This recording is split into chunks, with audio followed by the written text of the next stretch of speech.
अच्छा मानव जी, मैं आपसे एक बात और पूछना चाहूँगा कि कहा जाता है कि हमारे अलीगढ़ में एक विनय वासने नाम का एक व्यक्ति था। अब व्यक्ति था ही कहा जाएगा क्योंकि उसकी तरफ किसी का ध्यान नहीं है, लेकिन आज वो जेल में बंद है किसी कारण से। किसी भी जनप्रतिनिधि ने उसे निकालने की कोशिश नहीं की है। ऐसा क्यों हो रहा है? अगर इसी तरह से अगर होता रहा तो कार्यकर्ता कैसे आवाज़ उठाएंगे और कैसे बीजेपी के लिए जो सरकार मौजूद सरकार उसके लिए लड़ेंगे? पहले तो मैं आपको बता दूं, विनय वासने एक व्यक्ति नहीं है, विनय वासने एक सोच है, विनय वासने एक कार्य प्रणाली है। हम लोग तो वही काम करते हैं। आज आपने देखा होगा, जब से विनय को फंसाया गया या विनय फंसा और वो जेल में पहुंचा, तब से अलीगढ़ के युवाओं में जो निराशाजनक भाव उत्पन्न हुआ है। और ऐसा नहीं है, देखिए बात मैं हिंदू मुस्लिम की नहीं कर रहा हूँ, बात कर रहा हूँ अन्याय के खिलाफ खड़ा होने की।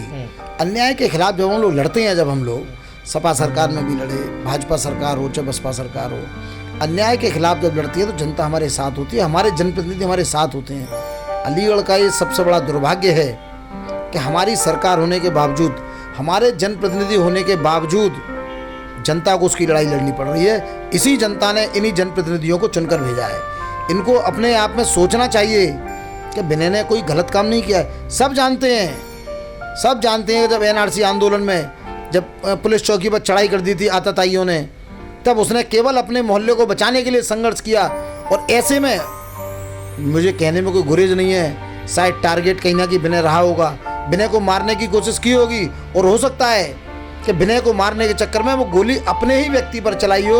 जब विनय को नहीं मार पाए तो विनय को फंसाने के लिए उन्होंने प्रपंच रचा हो और उस प्रपंच में कामयाब हुए और आज विनय जेल में है। और इतना बड़ा अफसोस है, आज जेल में उसके परिवार वाले 6-6 महीने 8-8 महीने तक मिलाई नहीं कर पाते।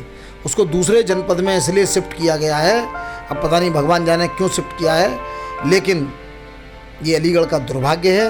मैंने बताया ना, विनय कोई व्यक्ति नहीं है। अच्छा, हम भी विनय हैं। अच्छा, हम भी विनय हैं। अच्छा, हम भी जब अन्याय के खिलाफ लड़ते हैं, हमारी बहन बेटी को जब कोई छेड़ता है तो हम भी जब उसके खिलाफ लड़ते हैं, उस समय हम भी विनय होते हैं। तो हमारे मन में एक डर पैदा हुआ कि जैसे विनय को आज, मुझे कहने में कोई संकोच नहीं है, जैसे विनय को आज समाप्त करने का प्रयास किया गया है, कल को हमें भी प्रयास किया जाएगा। सारा युवा वर्ग शांत है इसीलिए।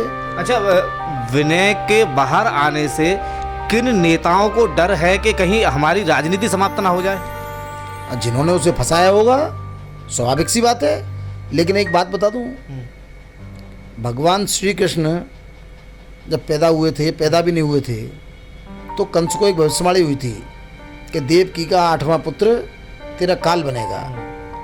और कंस ने सारे प्रयास कर लिए। कंस ने देवकी को जेल में भी डाल दिया, एक एक करके सारे उसके बच्चे भी मार दिए, लेकिन फिर भी अपनी जान बचा नहीं पाया। तो विनय को फंसाने वाले या विनय से घबराने वाले या विनय के बाहर आने पर उससे चिंतित होने वाले लोग, यदि कोई भी हों, यदि ऐसा सोचते हैं कि विनय को अंदर रख के वो अपने मकसद में कामयाब हो गए, तो ये उनकी सोच बेहद गलत है। उनको ये समझ लेना चाहिए कि जब जो होना होता है, जब कंस को मारने के लिए उनका 8वां पुत्र पैदा हो सकता है, तो विनय चाहे जेल में हो या बाहर हो, जिन्होंने उसके साथ ऐसा कृत्य किया है, जिन्होंने उसको फंसाने काम किया है, वो कहीं के नहीं रहेंगे। ये मैं इस चैनल के माध्यम से चेतावनी देना चाहता हूँ उनको। तो देखिए, आप देख रहे हैं कहीं ना कहीं इस समय भी विनय वासने जेल में है और वो ये सोच रहा होगा कि मैंने किन लोगों के लिए लड़ाई लड़ी थी और उस लड़ाई में मैं किस तरह से इस जेल में सजा काट रहा हूँ। कहीं ना कहीं यहाँ के जो जनप्रतिनिधि हैं, इस पर उनको संज्ञान लेना चाहिए और जल्द से जल्द एक ऐसा व्यक्ति, एक ऐसा शेर हमारे अलीगढ़ से जेल में बंद है, जो कि कहीं ना कहीं ये शासन प्रशासन की या तो उसको ढिलाई कहा जाएगा या फिर नेताओं की अनदेखी कहा जाएगा, क्योंकि कहीं ना कहीं उनको ये भी खतरा है कि अगर विनय वासने जेल से बाहर आता है तो हमारी राजनीति कहीं नीचे ना हो जाए।